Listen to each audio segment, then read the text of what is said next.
Good day and welcome back. This is Larry Aiello. Perhaps you may be thinking of starting a home-based business.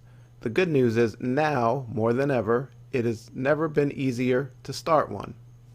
We have more opportunities these days than what was available even 10 years ago.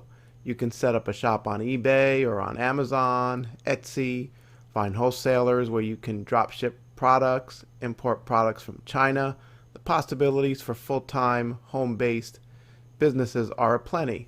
You can even provide a service from your home like accounting, graphic design, web design, architecture, appraising, and medical billing. The list goes on and on. This could also be great if you want to stay at home with children. There are a lot of ways to supplement your income by starting a home-based business. So in the rest of this lesson, I will go over some considerations that are unique to operating a home-based business. In the next lesson, I will look at the advantages and disadvantages. Recently, I was sidelined a while from working at my office after I had a surgical procedure and encountered a complication post-surgery. Thus, I was limited to working from home for about 7 months. I didn't have a choice but was able to keep on top of my duties and responsibilities. And I learned a lot about working from home during that time frame. I actually enjoyed it to a great degree. But there were some downsides as well, and I'll get to the advantages and disadvantages in the next lesson.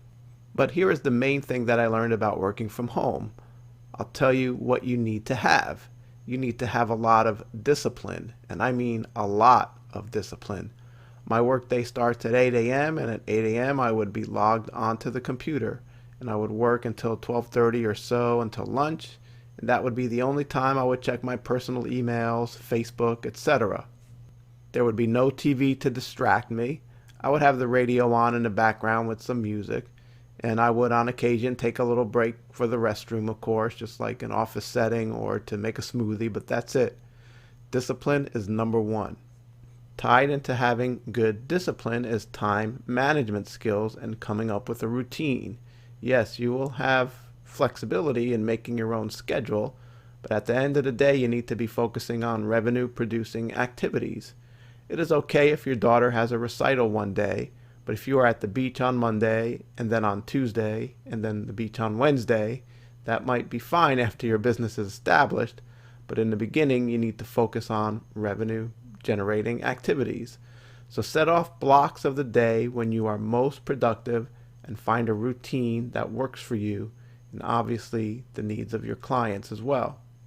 The next thing you need to concern yourself with is permits and licenses and the zoning in your area.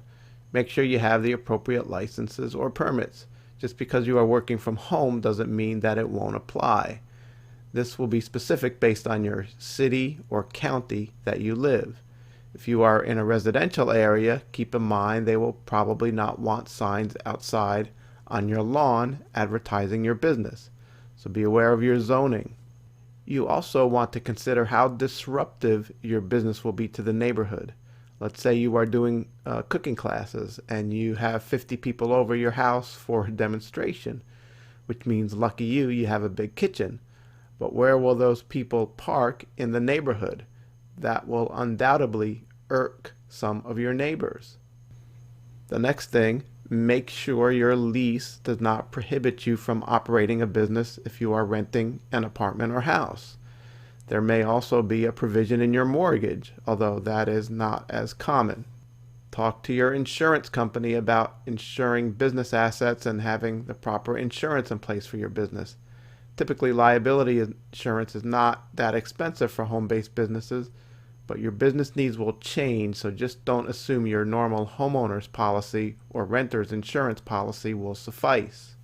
Keep in mind if you set up a corporate entity and you use your home address, that home address will be listed in public records. You will start getting a ton of spam mail for business loan offers and other unsolicited offers. You also need to set up a registered agent on file for your corporation. You can put down yourself, or you can use an attorney or an accountant that offers that service.